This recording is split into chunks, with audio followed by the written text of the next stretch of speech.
Pour la chronique jeu, Mathieu nous propose cette semaine le jeu Corridor Pac-Man. Oui. Oui, et là, tu nous fais retourner un peu dans des souvenirs. Pac-Man, là, hein, ça a fait partie de l'époque de bien des gens. Oui, un bon classique du jeu vidéo, justement. Donc, pour ceux qui l'ont connu, Corridor, c'est un jeu qui a déjà existé, mais là, Oui. en fait, c'est une version Pac-Man. Voilà. Là, en fait, on va expliquer justement c'est quoi le concept aujourd'hui. Bon, comme on voit sur le plateau, dans Corridor Pac-Man, ben, vous voyez, vous avez, je pense que tout le monde va le reconnaître, le fameux Pac-Man sur tous côtés. Si on le met de côté, je le mets de côté, on va le reconnaître. Voilà. Sinon, de face, il ressemble à ça. On va le mettre au milieu du plateau. Et comme vous voyez, on reconnaît les petits fantômes. Ça, c'est un classique. Oui. Et nous avons les fameuses Pac-Gommes que Pac-Man devra manger. Et là, vous voyez, il y a des petits murs. Ben, bref, ça ressemble un petit peu aux jeux vidéo. Il y a des liens. OK. Et comment ça fonctionne, en fait, c'est qu'il va y avoir un joueur qui va jouer Pac-Man, puis il y a un joueur qui va jouer les fantômes. Les fantômes. Ouais, OK. fait que c'est un jeu, dans le fond, compétitif, asymétrique, parce que, bon, comme vous voyez, il y en a un qui contrôle 4 bonhommes, l'autre en contrôle juste un. Mais comment ça fonctionne, c'est que Pac-Man, dans son tour, quand il se déplace, il a le droit de se déplacer de 2 cases verticalement ou horizontalement, OK. mais jamais en diagonale. OK. Puis, grosso modo, son but, c'est de manger, en fait, les fameuses Pac-Gommes.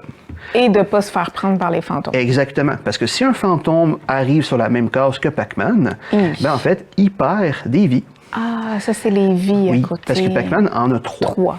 Fait que là, le principe, c'est que pour que Pac-Man gagne, il faut qu'il mange toutes les Pac-Gommes. Et inversement, ben en fait, les fantômes, pour gagner, il faut en fait se débarrasser 3 fois de Pac-Man pour gagner la partie. OK, voilà. C'est comme ça que ça fonctionne. T'as-tu un dé avec ça? Il n'y a pas de dé du tout. C'est le joueur qui va décider de comment il avance à ce moment-là. OK. Et là, comme on disait, ben, Pac-Man, lui, il a la possibilité d'avancer de 2 cases s'il le veut d'un coup, que ce soit verticalement ou horizontalement.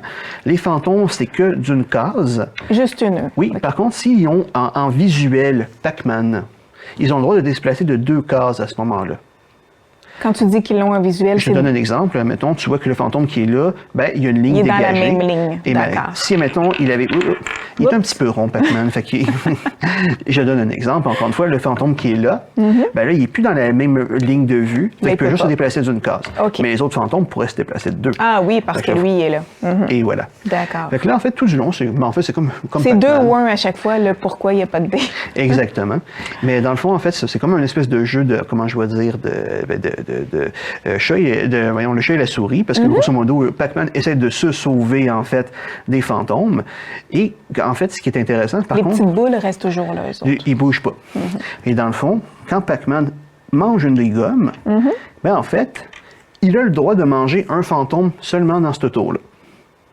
Ah, c'est une gomme, un fantôme. Oui, ben en fait, parce que le grosso modo, en fait, il peut en manger plusieurs s'ils sont sur les mêmes cases. Je m'explique, parce que je sais pas si tu es dans le jeu, quand Pac-Man mange une gomme spéciale, il a le droit de courir après les fantômes, genre, pour les faire disparaître un instant.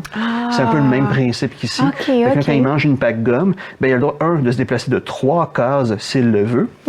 Puis à ce moment-là, j'allais dire quoi? Ben là, s'il y a un fantôme sur son chemin, il a le droit de le faire disparaître à ce moment-là. OK. Donc c'est pour ça qu'il faut faire attention, parce que, bref, il faut qu'on essaye d'assiéger Pac-Man pour l'empêcher de prendre les Pac-Gommes. Mais si on est trop proche à ce moment-là, puis lui, il mange justement Voilà. les Pac-Gommes, il peut manger les fantômes. D'accord. Puis on ne veut pas que ça arrive non plus. OK, donc il y a de la stratégie. Ah oui, la stratégie. Faut pas juste se déplacer n'importe où, n'importe comment. Pas du tout. Puis écoute, moi, en fait, ce qui est intéressant, en plus, j'aime bien ce jeu, il est tout en bois à ce moment-là. OK. Donc, en fait, belle qualité. Belle qualité, exact. Oh oui, écoute. Et j'allais dire quoi? Oui, par rapport au jeu toujours. C'est pour quel âge? Ah oui, exactement. Assez jeune, Ben, son alors, âge, hein? ben, grosso modo, ça Ouais. va être, dans le fond, c'est un 8 ans et plus. 8 ans et plus. Ouais, parce qu'il y a quand même un petit peu de Oui. stratégie, il faut réfléchir, là, pas juste avancer les fantômes. Là. Exactement. Fait qu'il faut qu'ils réfléchissent un petit peu à comment jouer et tout et tout. Et je vais dire aussi, dans le fond, le jeu, en fait, il va de 2 à 5 joueurs. Parce Oui, que quand on OK. est dans le mode... Qu'est-ce qu'on fait, oui, quand on est 2 ou 5 joueurs? Je m'explique. Ah, Parce que quand on est 2 joueurs, on peut jouer justement au mode avec Pac-Man à ce moment-là. Mais sinon, j'ai pas oublié, le jeu s'appelle Corridor aussi. oui. Parce qu'en fait, je m'explique, on a vu qu'on a quelques tuiles sur la table. Ben, on a des tuiles en plus, justement. Pour parce compliquer les choses. Oui, parce que grosso modo, comme on dit, on peut jouer en mode classique. Fait que là, on va juste tasser à ce moment-là les Pac-Gommes et Pac-Man, puis on garde juste les fantômes. Parce que ceux qui connaissent le jeu savent qu'en fait, dans Corridor classique, ce que vous faites, on va mettons, si je suis 2 à ce moment-là, je dis 2 à ça. Oui, 2 à 5, ouais, c'est 2 à 5, excusez-moi.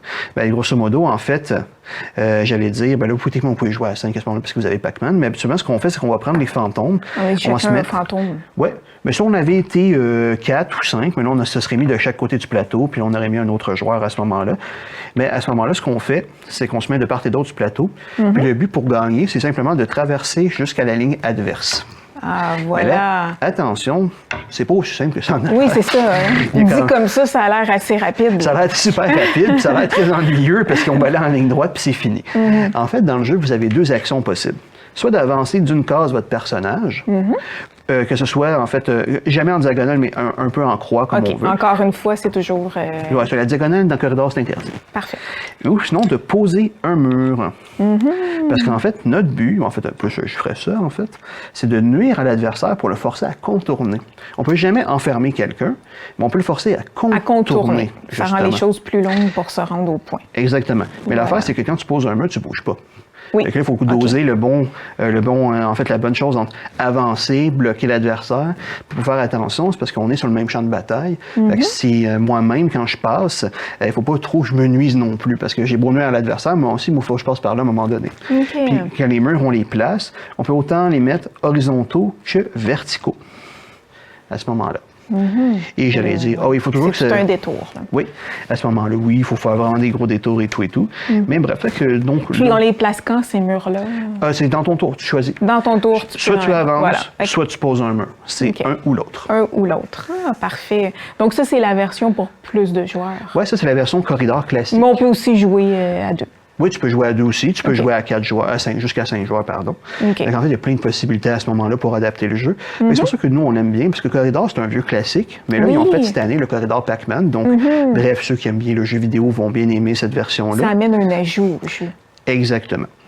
Fait que, puis si vous voulez jouer la version autant Pac-Man que classique, ben le jeu l'offre. Les deux l'offrent. Ben voilà, c'est coloré, c'est beau. Et oui, puis vous avez Pac-Man. Exactement.